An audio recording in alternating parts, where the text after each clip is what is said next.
The way that I always start a session like this is to ask you what brings you here.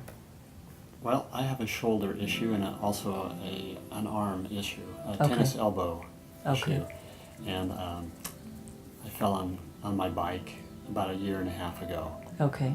injured my shoulder, and this is a repetitive accident, probably related to this. Right. So, and it's from massage, it's from sawing limbs on trees, Sure. shoveling Repetitive snow. stress then. Yeah. Yes. Okay, so let's go back to the injury. Was the elbow a concern before the accident? Probably at times, Okay. and it would usually get better.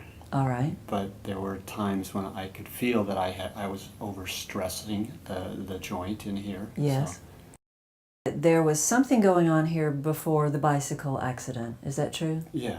Okay. Probably an overuse of the right side as Okay. compared to, the Right. balancing both sides. Yes. So you are a body worker? Yes. So you're constantly using your shoulders and Not constantly now. Yeah, No. well. I've taken a break from massage right now to Sure. let this heal. Yes, absolutely. Okay, so I want to hear a little bit more about the accident. Just kind of walk me through that. Okay, so I was on my bike and I turned very sharply, and the pedal hit the street. I was turning like this, moving this way. The pedal hit the street and it threw me over, and I fell onto the shoulder, All right, onto the street. all right. And so no brakes? No, I didn't go to the doctor. Didn't feel like it was broken. Okay, Well, I have had, I went to a PT about 4 months ago, okay. and so he did say that there was some damage here, some scarring, and also that there is, he told me this was classic tennis elbow. Okay, inflammation. Yeah. Yes. Okay. So when he said damage, can you be more specific about that? Particular muscles? Well, basically I've got a loss of range of motion when I go, like I can go way back on the left side, but the right about here, it starts getting Okay. painful. Okay. So can you do that one more time? And you started out, you rotated your arm this way and then you changed the rotation for a moment. Show me the one that's more comfortable for you. Let's see. So And where do you feel the pain? I feel it right up in here. Okay. Just mimic for me when you were doing massage, how you worked with someone on the table. If you need to stand up to do that, that's fine. Okay.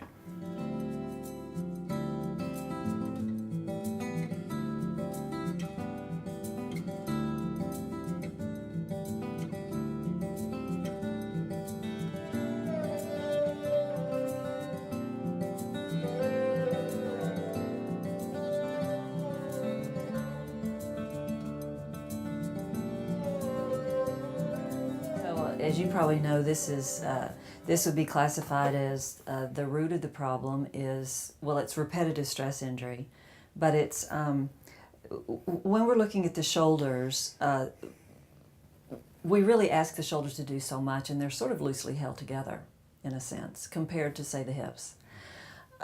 So what we look for in intelligent shoulder movement is really starting with what's going on here in the scapula, in the shoulder blade, on the back of the body, and where is the head of the arm bone in relationship to that. In other words, let me really feel how I'm moving from the core of the body in the shoulder, whereas your work was really taking you here a lot. That's going to be ultimately aggravating to this whole line coming out of these nerves and all the way down, as you probably know. Yes. So really what I would suggest for you, some fairly simple things. And are you ready to start? Sure. Okay, Sure. great. This position is really one that's going to highlight for you, really accentuate what's going on in the head of the arm bone, the shoulder blade, and the spine when you make movements in that part of the body. So it looks a little bit lumpy and uncomfortable. Hopefully it won't feel that way. So you'll be sitting here looking that way.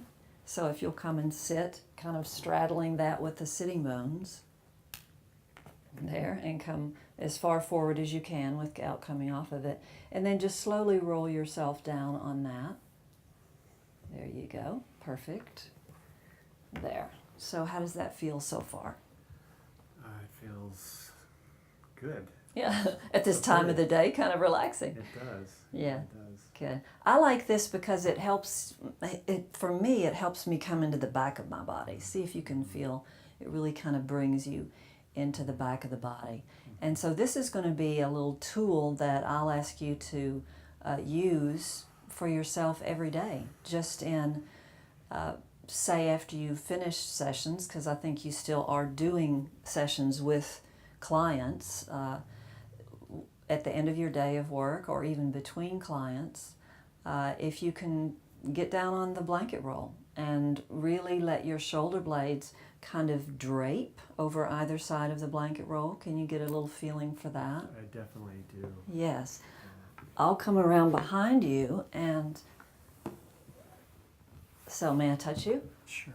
Okay, so if you'll take your arms out a little wider and let the palms there, let the palms and the inner elbows turn up, then you can feel that maybe down more to tripod. There you go, there. Can you feel that positions the scapula a little bit differently on that blanket roll, just a little differently? So it's that position of the arms. If you turn the palms down, Oh, I see. Okay. that creates one thing. Right. Now turn them up. See how that creates something a little bit different. It does. Mm-hmm. So when you're resting here, I'm going to suggest that you rest in this position with the palms turned up. Now, sometimes when you get into a restorative position like this, and ideally we could lie here for a very long time and it would just feel perfect. But that's not always the case, because if there are some muscles or some myofascia that is sort of locked short, then it might become a little aggravating to the nerves over time. Let me show you what we would do in that case. So we're working with this right side, correct? Yes. So we would lift the arm up, and we might just bring the shoulder up and bring something right under there. Now that's going to give just a little different response to the body. You feel it? Yes, it's just a little bit of support. Mm-hmm. I actually like it. Yeah, I heard your breath tell me that, so that, kind of says, I like that. And so you might consider doing that. If you have 4 blankets at home, you can set yourself up with a base blanket, a spinal blanket, and 2 blankets under the shoulders, because you do want the shoulders to rest evenly. And just see how that feels. Oftentimes when the body's supported just that little bit more, it knows it's okay to let go.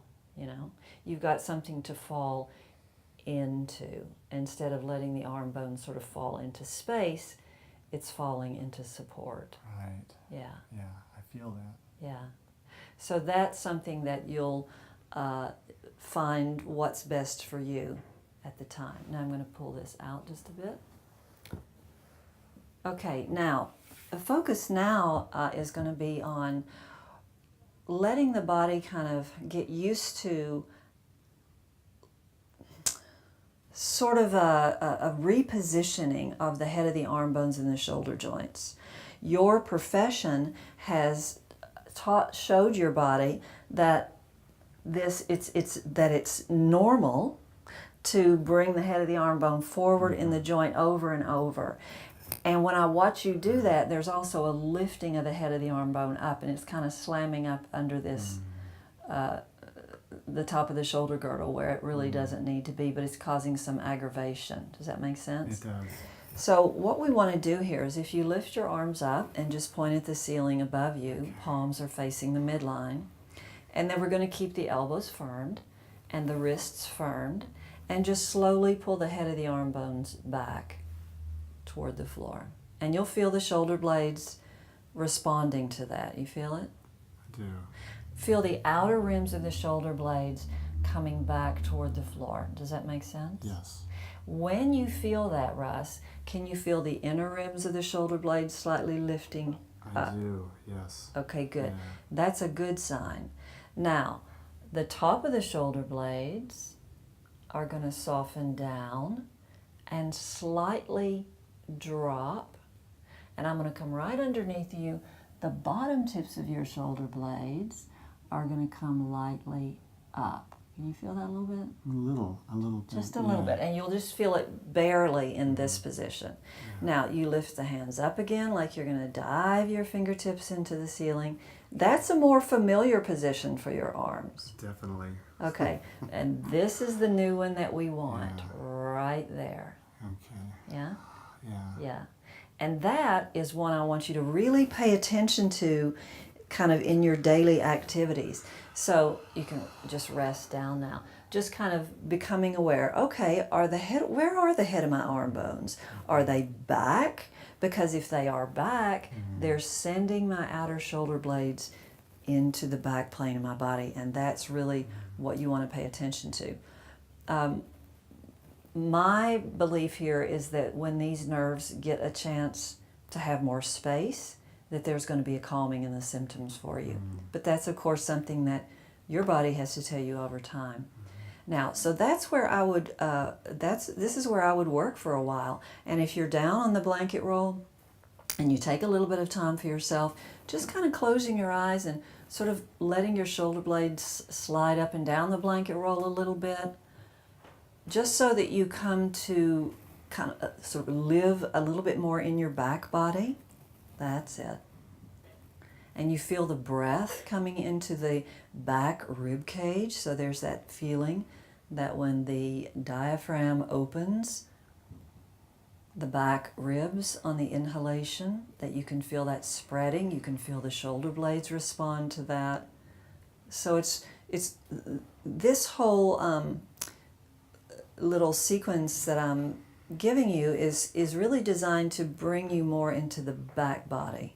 Does that make sense? It does. Yes, good.